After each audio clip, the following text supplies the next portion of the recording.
Hello, my name is Parker. And my name is Francois. And my name is Ash. My name is Dan. And those are some of the gentlemen who helped me out with swoodb.com, one of my Star Wars Unlimited hobbies. And this is Ned. Say hello, Ned. Hello, Ned. And this is The Force Unlimited, yet another Star Wars Unlimited podcast that Ned helps me out with. This is the other thing, and not only is this the other thing, this is the 50th other thing. Tonight is episode number 50. We have stuck it out, mostly because I would say if you count the expected amount of effort to be put into a proper podcast, we're on about episode 7. Shots fired. Let's see. Our standard preamble. We still have not heard if Baton is getting to design a card for Star Wars Unlimited because he won the Galactic Championship. I'm just going to show this off, and we're going to talk about the game we just played. Ned, I believe the joy goes to you. True to form, you did exactly what you said you were going to do last episode, which is you brought something aggressive and low to the ground. So you were packing Cad Bane Tarkintown. And Were you planning for that? I was planning for that. Yeah, I was wondering if you would take that into account. Yeah. So, I did. Yep. So I brought Han Green. I did not play Data Vault. I just played the regular bog standard old green base, and Yeah. Han 1 continues to be good. It was a good matchup. It was 2-1. Yeah. And I had a couple misplays in our third game that I'm not saying that's why I lost, but it didn't help. Yeah. So. I definitely think I misplayed in the second game. I will say, as somebody who does not pilot Han 1 very often, despite what people might have you believe, it's a pretty high skill ceiling deck. You're making a lot of choices, like you're having to make a lot of decisions about your hand and about how to do things. And I enjoy the deck. That's why I don't play Han 1. If I play Han 1, I'm playing Casino Han because that's less of a. I mean, that's not that there isn't still skill involved, but that's less of a high skill deck because you're really mostly just trying to get to 7 and then just woo. And pull that lever. I wanted to, we're coming up on rotation. I don't know how much more often we're going to get to do our bit. So I was playing Cad Bane in Tarkintown. If you have forgotten, Cad Bane is the Shadows of the Galaxy leader. He is a 2/8 who flips on 6 his front side. When you play an Underworld card, you may exhaust him to do pseudo indirect damage, and he's got raid 2 on the backside, and he does 2 damage, pseudo indirect damage. So he's a great Underworld leader. I love him. I wanted to I was looking for, given the nature of the show, we were looking through a bit of some old cards. Memories. So the name of tonight's episode is Preview Cards. And it is preview season. And you may have clicked on this video because the episode is called Preview Cards, and we are going to talk about preview cards, and we're not going to talk about other people's preview cards. We're talking about our own preview cards. Yes. But we do not yet have preview cards to show you, dear listener. We do have them for this week. I have them in my grubby little hands. Ned has not seen them yet. I have not. Because I play things close to the vest. So you will see them later this week. But tonight, I was thinking about our preview cards, and I was wondering how we've been treated. It's one thing to think tonight. We've been at this for 2 years, so we have. And I wanted to go. So Ned and I are going to go through. We try to hold ourselves out as the mildly interesting podcast, or better yet, that's probably more accurate. But it's an aspirational, an interesting podcast about mildly interesting things, and so. We've often commented that we got mildly interesting preview cards, which can be one way to politely describe draft chaff. So Ned and I wanted to go through all of the preview cards we've gotten up till now, since a non-trivial chunk of them will be leaving, and see how they have stood the test of time. Now, we're going to do this in reverse with our most recent preview because I want to talk about, I think it's important to frame when we say stood the test of time. For Secrets of Power, we got Tempest Assault as one of our 2 preview cards. And I feel this card has done very well for the test of time, despite not actually getting played very much. And I think that is the nature of Silver Bullets. Yes. It is a nuclear deterrent. I think this card essentially ends go wide space, like token space. I have not seen a lot of like the Han 4. Or like Pilot Vader. I feel like Pilot Vader. The leader Vader in space generating all those X-wing tokens was quite prevalent before Secrets dropped. Yeah. And I mean, who knows if this card's the only reason that card dropped off the face of the earth. But I think Tempest Assault didn't help. But this card, as it's that thing where it's like if anybody wants to run a lot of go wide space, they know this card's out there, so they don't. But if nobody does, maybe somebody tries to run it a little bit. But when the bullet is so clear, where there's no hoop jumping or anything, I mean, there's a little bit. I will say there's a little. I was about to say from the technicality standpoint, but I mean, it's not like you have to set up the silver bullet or anything. No. It's just like you basically just get to play it. Then and it completely shuts down an entire deck. Yep. So, it's hard to say. I'm very happy with Tempest Assault. Like, I'm happy with its existence. I'm happy that we got to preview it, despite the fact that it hasn't seen a lot of play. Yeah, it hasn't seen a lot of play. But again, best weapons is the one you never have to wield. Right. Yeah. Exactly. Yeah. So, quite happy with that. We in the preview video were not able to fake our enthusiasm for Unauthorized Investigation, our other preview card. Was 3 for 2 spy tokens. I mean, woo! Woo! I mean, if you're into that, then that's your thing. So I have a story to share with you, Ned. So I have to say, I love Star Wars Unlimited, but I was forced to confront this weekend that no matter how much I love Star Wars Unlimited, I will never love it with the joy of a child. And so this weekend I was watching my son play with his best friend. He came over for board games. They played a bunch of Unmatched. Unmatched is an amazing game for small children.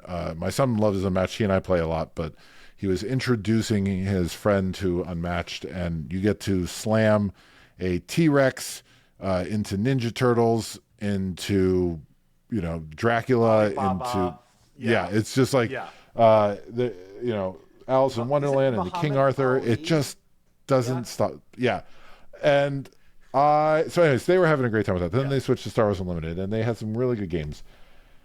And then my son comes to me, and he steps away from the table, and he comes over to me in the living room, and he's got tears welling up in his eyes. He's like, "Dad, I don't like this deck." And he was playing the Secrets of Power starter deck, the Padme starter deck. And he is so used to, he plays mostly my decks, which are all overtuned, and not only are they overtuned, right? Like, not only are they whatever the best meta deck is, they're the best meta deck as selected by a Timmy. I go through the top 10, top 20. I'm like, which one of these looks like the low skill floor hard cast fatties turn them sideways deck? So it's immediately this deck that is both tuned and also a mid-range, the closest to a mid-range. It's the best mid-range pile in SWU at the moment. Yeah. And I've got a selection of them. And so he's used to playing these decks where you're just like casually ramping and then dropping Vader and then he's just playing the Padme starter deck, and he's like, this deck doesn't play very many units. They aren't very good. And, he's just like encountering, the brutality of. Yeah, no, this is why kids, they need to be raised. They got to be hard. They got to be wizened. They got to play the scrappy, crappy, yellow. Yeah, I've started laying some foundation. Next weekend, he's going to be playing some sealed, and I need him to understand that if he thought the Padme starter deck was not great. Had synergy. You're about to play with the real pile. You're about to play a real pile. So, there's a world where Unauthorized Investigation got played by choice. But going step back, I think our 2 Legends cards, love them both. Yep. One was Drengir Spawn, which has not seen a lot of competitive play, but is a Twin That did Suns staple.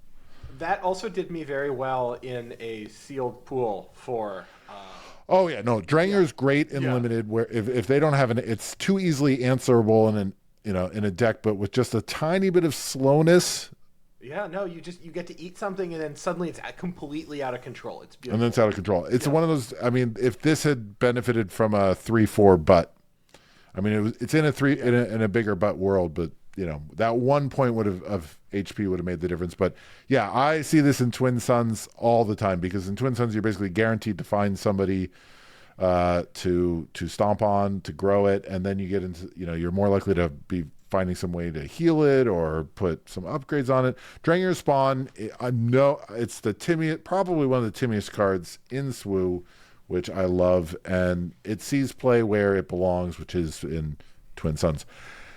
And then our other card was Aura Singh, Patient and Deadly. I love this card. I No love this notes. card. Yeah, Yeah. this card just It consistently slaps. sees play. It slaps. Yeah. I mean, like it is in the new big butts world, precisely where you want to be in yellow. I love that it has hidden. I love that it has raid. This card is great. If I am playing a deck that can run RSing, I try and run RSing.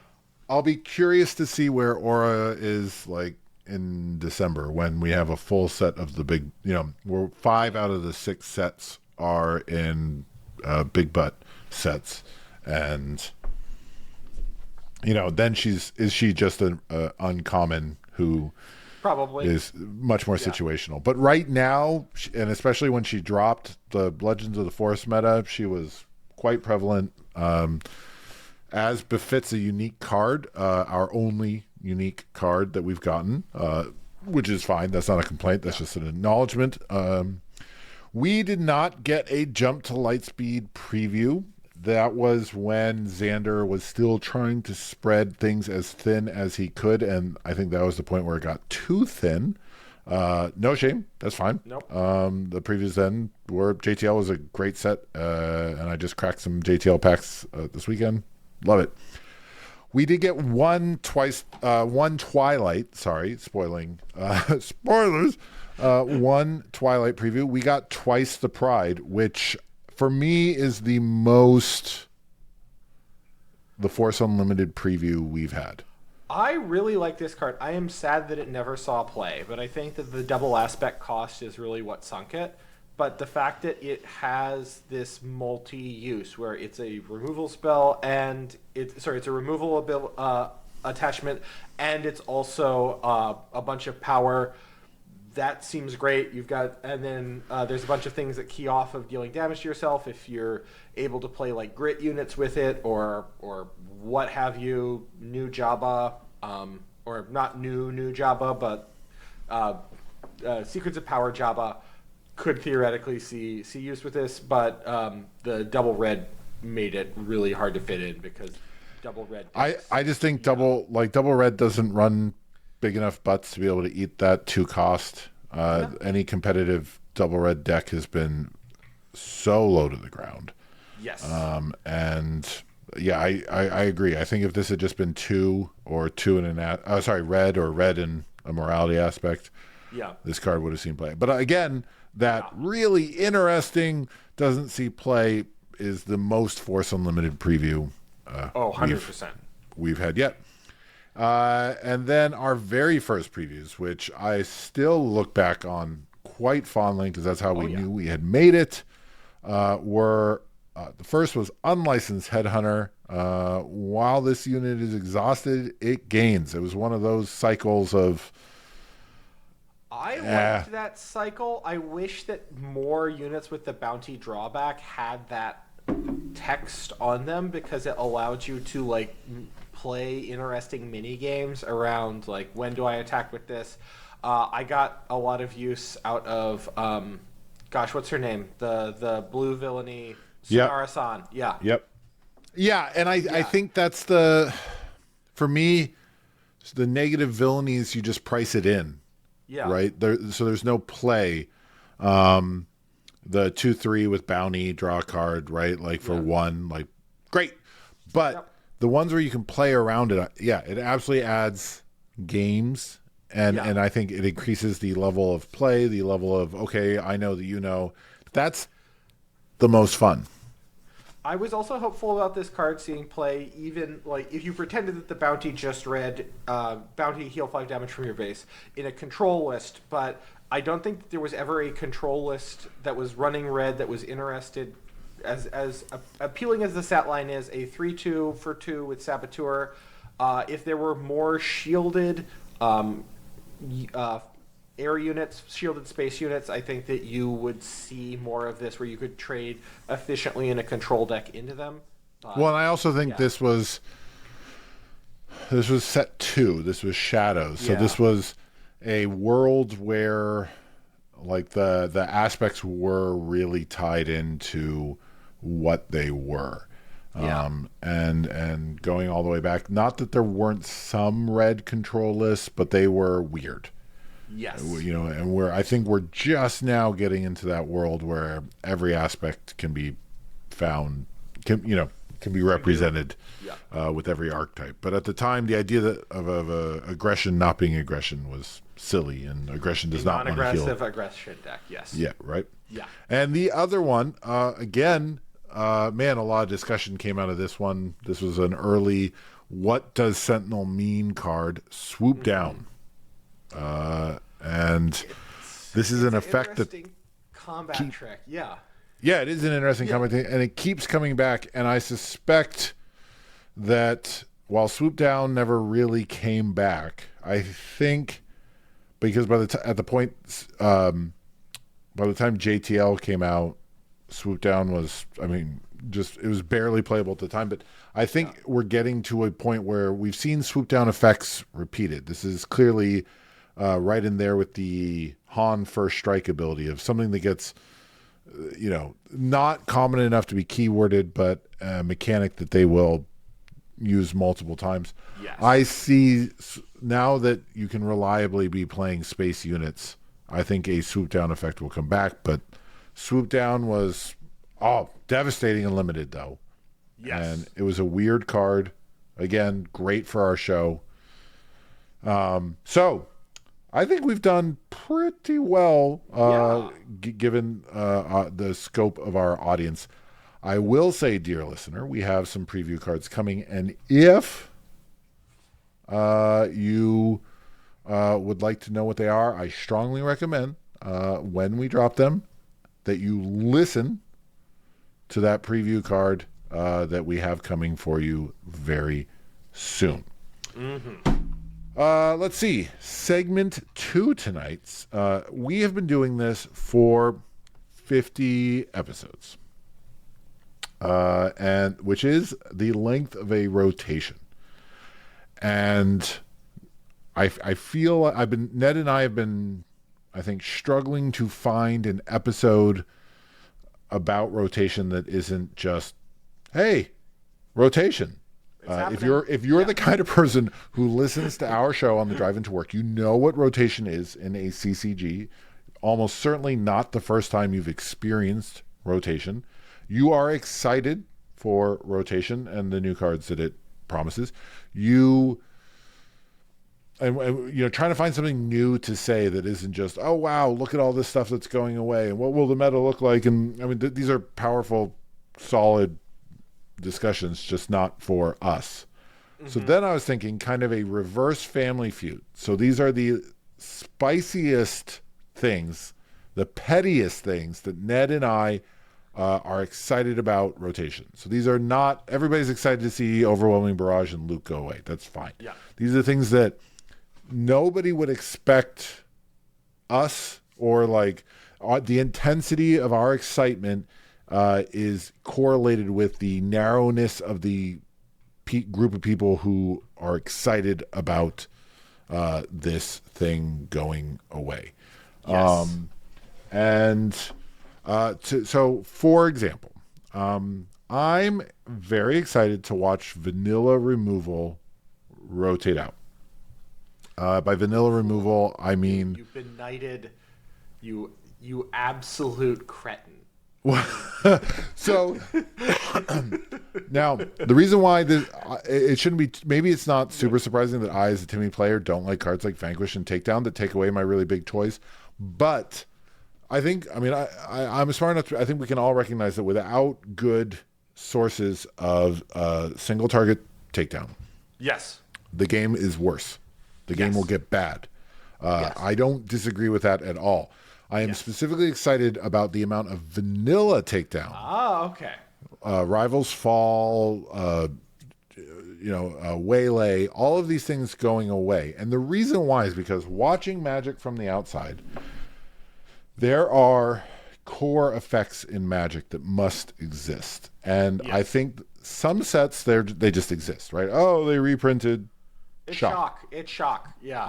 Like this is the 99th reprinting. You can now run you can now fill out all 22 copies that you need for the specific cube with a different one. Fine, great.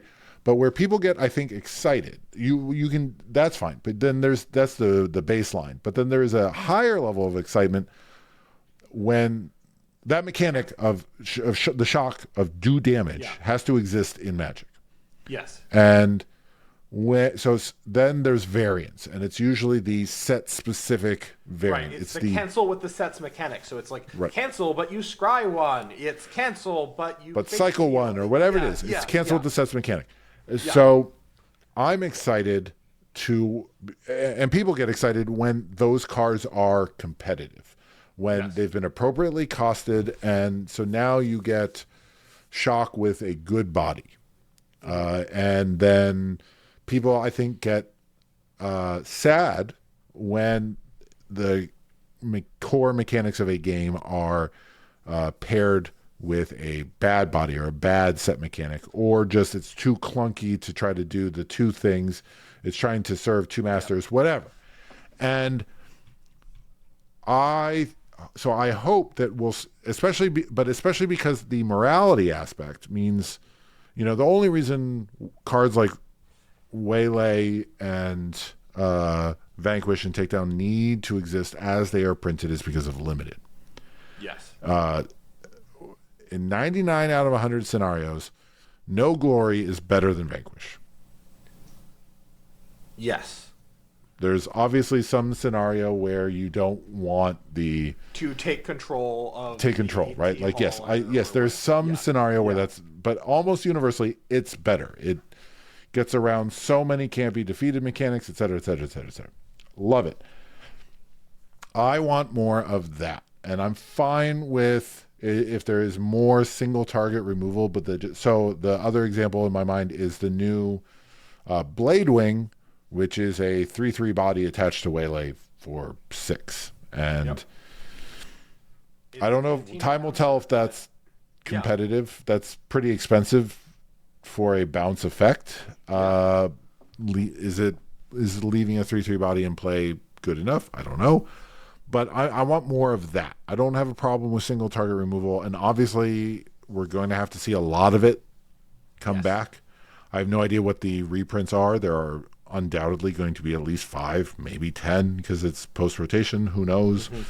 But I want to see, I'm excited to just see the really easy, simple stuff go away. And I want to see I want to see stuff that goes into some decks, not all decks, or stuff that, has to be played around or conditions have to be met. So goodbye, vanilla removal. What are you petty about, Ned? I will meet your goodbye vanilla removal with goodbye vanilla ramp. Aw. Listen, if you're gonna savage my poor boy, I'm gonna push back, Ned. How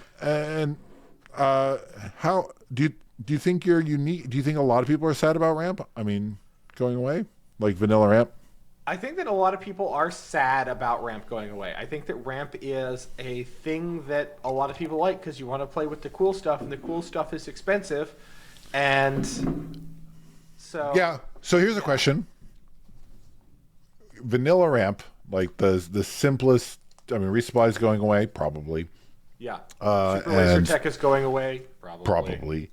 And so, Super Laser Tech one of the values of Super Laser Tech is there's no, hopes to jump through. Ish, Koth, if he gets taken out when you don't have the force, that's harsh. Also, paying 5 at ramp is that's when you want to be playing the stuff that do you think the Goodbye Vanilla ramp leaves? I think Goodbye Vanilla ramp is a perfectly sensible position to take. I'm sad about Goodbye Playable ramp, and I'm curious if the remaining ramp is playable after Vanilla ramp goes away. I think that's the question. The answer is I don't know. Like, leader associated ramp. I'm thinking here of like Piet, right? Piet. Well, there's discounts versus ramp, right? Like we talked about this the other episode. So. Yes, we did. But like the universal just ramping an extra resource, I understand why people like it. I personally don't really like playing ramp. But for me, the thing that I like about more specific ramp or ramp that has better ability to kind of play around it is that you're not... The gamble with ramp is I am going to do something that is not going to affect the board, and by not affecting the board this turn, I am making the gamble that on subsequent turns I can affect the board more. It's the purest expression of exchanging tempo for value. Right. And because of the way that SWU works, it is difficult to punish people effectively for that. You can't, or at least I have found it difficult unless I'm running very aggressive lists to be able to punish people for that. And so I will say that when Piet was Ascendant, the brief window where a lot of people were experimenting with Piet and he didn't quite take off, but when people were experimenting with him, there was that question of, was ramping in Piet, was it too slow to be doing because the goal with Piet was to do Piet and a ramp and essentially play something 2 turns early. And, Piet just couldn't afford that tempo hit. So, and I think unfortunately that's the truth, is that when ramp has either been there, it's never been much of a when played analysis. It's either it turns out to be worth it or it turns out not to be worth it. And if it's worth it, then people play ramp decks, and if it's not worth it, people don't play ramp decks. And there's never the trade-off does not feel like it is often evaluated in this game. Yes. Is like, in this game, should I be ramping or not? It's, did I draw my ramp cards? If I did, great. If I didn't, boo. Right. Yeah. Do I have a plan B? So, okay. Here's one on my theme of things that are good, and I think I have a somewhat unusual take on them. Goodbye Smuggle. I'm excited to see Smuggle rotate out. And that's because this goes in the unique spikeness. I have to be one of the few people in Star Wars Unlimited who views Smuggle as a failure. And I've made my claims about it known. I thought Smuggle was a great mechanic, but the fact that there's a handful of Smuggle cards, I'm glad to see it go away, because it ends up just being the whole mind game, shell game, secrets, what do I it's not do a shell I have right, it's just a hand extension, right, yeah, it's just I put my wallet here underneath this cup. Yeah, that's where my wallet is. It's not, and I can take it out, and I can just lift up the cup and take it out. I have to lift up the cup, but right, right. But I'm telling you, it's here. It's a shell game with one cup, and I don't know that the game is necessarily better for its absence. I don't think that plot is better. I hope plot gets better. But if part of a mechanic is that you don't know, and I'm, this double bluff Do you know Do that they I have know it that do- you know? Yeah. Is speaking of which, just a shout out. My wife and I watched this TV show, Celebrity Traders, and I would strongly recommend the first 2/3. It is apparently a terrible reality television show, but the celebrity episode was actually so much better than it had any right to be. And I bring it up because it was one of the clearest examples of somebody did something that was very obvious, because it was one of those, I'm going to do something very obvious, but they like had expressly said, framed this as, this is too obvious, so everybody will assume the opposite is true. Yeah. But then a few smart players will assume that that is in fact a double bluff, and that it is somebody who's smart doing the really obvious thing.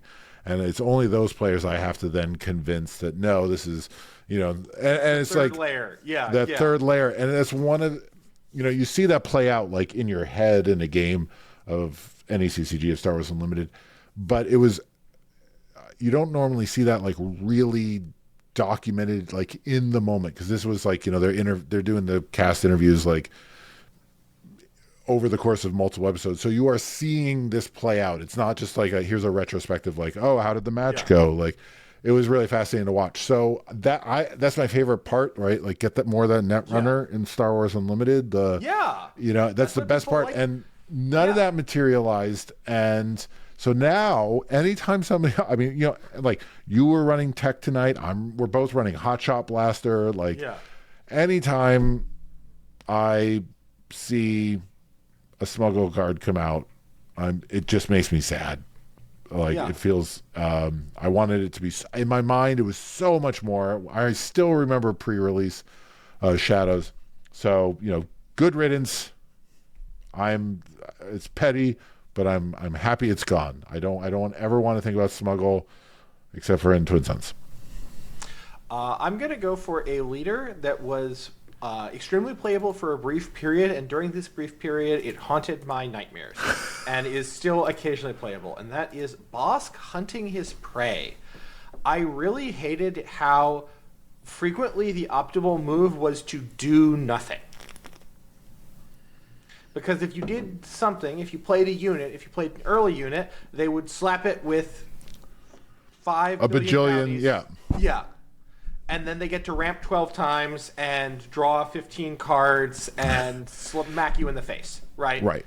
And so you're like, I think I can handle this until I'm going to stall a little. And I'll stall and then you'll stall. And sometimes that can be fun, right? Like, I like playing control decks, and sometimes against a control deck you don't play. But the essence of the game against a control deck is you put on the pressure early, and then you're trying to decide when to take the brakes off. So that you can, because when you take the brakes off, you're conserving your gas, you're building up your tank a little bit so that you can suddenly slam down the accelerator and get them when they can't expect. With Bosk, it was just like, okay, we're just going to sit here at the starting line for a little bit and kind of stare at each other. And that... It didn't feel like a surprise, right? Like, yes. There's those times where you're like, I'm going to pass, and you're aware, you could claim, but I think you still have more to do. And it's, you did claim. Okay, so what's in your hand that you think merits going first? Like, what flip is about to happen? It just felt predictable with Bosk of, yep. All right, here we are in Resource 4. And I like initiative games, right? Like, I like the Cad Bane and Quinlan play and counterplay. I think that there's really... I like how it's interesting that it kind of inverts the normal, like, going first is generally good, because they have a good counterpunch. But Bosk didn't feel like that. Bosk just felt oppressive and annoying. And it was clearly a surprise to the devs. And I like that it was a surprise to the devs. Like, I'm pretty sure that they were not expecting Bosk to be a viable control deck. But by golly... I did not like playing against that deck. Yeah. While we're on the subject of say goodbye to petty goodbyes to leaders, goodbye Palp.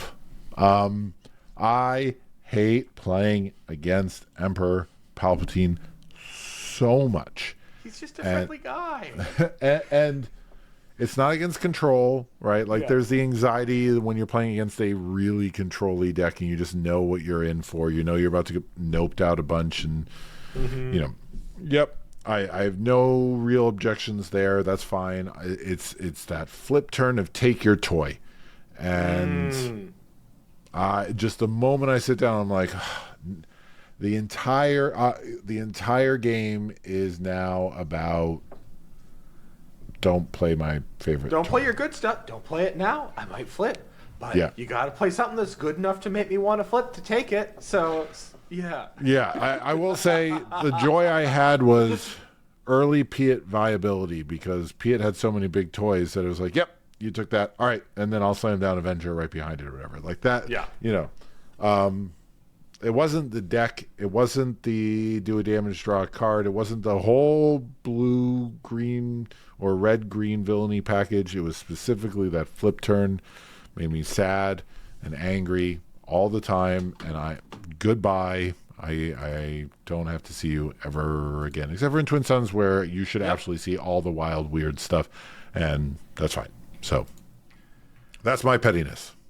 I have 3 heroism cards for my finale, and the only connecting thread here is I do not like playing against them. And these 3 cards are Village Protectors, Bright Hope, and Green Squadron A-Wing. They're all like early plays that basically act to slow you down. And I mean, you say, but Green Squadron A-Wing, that's an aggressive card. I have seen too many Green Squadron A-Wing it's just there to These are the cards that are not good enough. They're in that liminal space where they're not good enough to eat a band, but they're still good enough to basically go. And they show up all the blessed time. Yep. Yeah. I mean, if you're running these colors, Green Squadron A-Wing maybe not because you're doing something else, but. Like, show me like a blue-green villainy or blue-green heroism deck that doesn't run Bright Hope and Village Protectors. And Bright Hope I find especially egregious. And this isn't fair. But this is a petty episode. Be petty, Ned. I look at Bright Hope and I see, I can replay stuff for value. This is great. I'm trading like tempo and it's defending itself. But no, people are just playing Bright Hope as a big thing that sits in space and stops you from attacking. Right? Like the card, there was that early, people would, play Akbar and then play Bright Hope and bounce the Akbar and I got my Akbar back to get more value out of that. But that's not the way that it actually works. It's just like it. Bright Hope is also just a 2/6 with Sentinel for 4. That's fine. But you absolutely, I found the value that you're bouncing isn't like a when played or a cool effect. It's, well, guess what? If you're running blue-green heroism, you probably have some really big butts, and one of them has probably been whittled down to 1 or 2 hit points left, and so, it's about to die. It only had a 1 or 2 front anyway. You might as well just bounce it to your hand so that now it's essentially draw 2. I'll be sad to see that go. It has to be sacrificed for the good of let's shake up the whole meta, but I enjoyed that package. So that was our spicy, maybe not spicy, but that was like with an aim to being petty. Things we're excited to see go away in rotation. Now, it is episode 50, which we launched in December. I think we recorded our first episode in November, back when it took me 9 days to figure out how to edit. So we put our first episode out in December of 2023, and this is our 50th episode, so about 2 years, basically 2 years. Episode 100. 2 years from now, a full rotation again. So every card that we're losing a set. This is every card that will be legal is now gone. We are saying we are welcoming year 5 for episode 100 of the Force Unlimited. What are you excited to say goodbye to that is rotating out, Ned? I think I have 2. Oh, you have 2. I strongly suspect that at some point I am going to be excited to see um, uh, Thrawn rotate out. Thrawn leader from JTL. Yes, but Thrawn Leader from JTL will rotate out around episode 75. Okay. So this is cards that we haven't even seen. Cards that we haven't even seen. Like, but what are you excited to see, to say goodbye that we haven't seen yet? I'll tell you the two things. Nubs. I hate Nubs' You stupid hate face. Nubs? Yeah. I was going to say, my secret third is that after all of that asking for Dexter Jetster, which we got to preview, Jack. In the future. Yes. Yes, in the future, we got to preview Dexter Jetster, Jack. Yes. It turns out to be super busted, or not even super busted, but just like completely antithetical to Ned's play style. Not only does Ned not want to play it, it shuts down how Ned plays. Like, right? This card can't be attacked. Cards in play can't be bounced. Like, right? Like, just like absolute no shenanigans, the anti-Johnny card. No, so the first thing I'm excited to see go away in the future, in episode 100, yes, in episode 100, is something that has been here yet, which is I am excited to say goodbye to to a keyword that has returned. So I'm hopeful that when episode 100, I get to again be petty and say goodbye, Smuggle. Like, it came back. I don't think it'll be Smuggle. I suspect that Plot has replaced Smuggle. But I don't know whether it's bounties or disclose or coordinate, but like appropriately costed. You know, episode 100, coordinate came back, and it's just it's too good. They overcorrected. Somehow coordinate returned. Yeah, somehow coordinate returned, and it's too good, right? Like, so I'm excited to say goodbye to coordinate again. The other thing that I'm going to be excited to say goodbye to in episode 100 is I think that Tyler put out an essay, memo, update, letter, blog post, whatever they call those news articles that are opinion pieces. A missive. Epistle. Yeah. That they had learned, one of the lessons they had learned was that people like the really cool Star Wars characters, and that this was a shift away from the glup shittos. And I felt bad then, and watching Secrets of Power previews, watching A Lawless Time previews, I think we're going to get tired, no matter how good the game is mechanically. Like, Dave Filoni just got put as the creative head of Lucasfilm for creating new characters. People like new characters. Like, and I think I believe by episode 100 that's going to bear out, and we will be putting to bed the last Boba, and we will be entering at March 2028.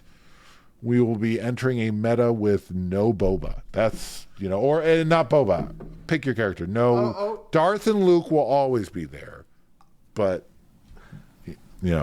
So to like bring this back, there was a period to bring this to another CCG. In Magic, one of the reasons why they introduced Planeswalkers as a card type was that they were characters that they could have appear set after set after set, so that people could grow attached and I want to see Jace again. Where's more? Give me more Jace. And now everybody is sick of seeing Jace's stupid face, and he's gone. Yes, he's gone. Yeah, right. And yeah. I suspect that.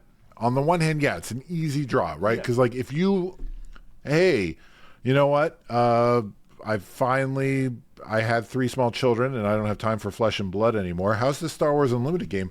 What do you mean I can't be Han Solo?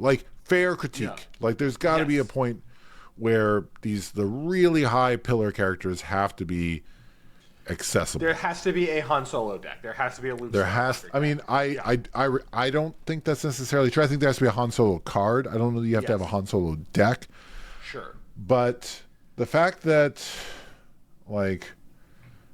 think about how, again, I've beaten this drum I've beaten this dead horse. My son, like Bad Batch, Rebels, dwarf so many, like in terms of hours of content that exist. And like we're going to keep going back to we haven't seen half of the Bad Batch as leaders, right? And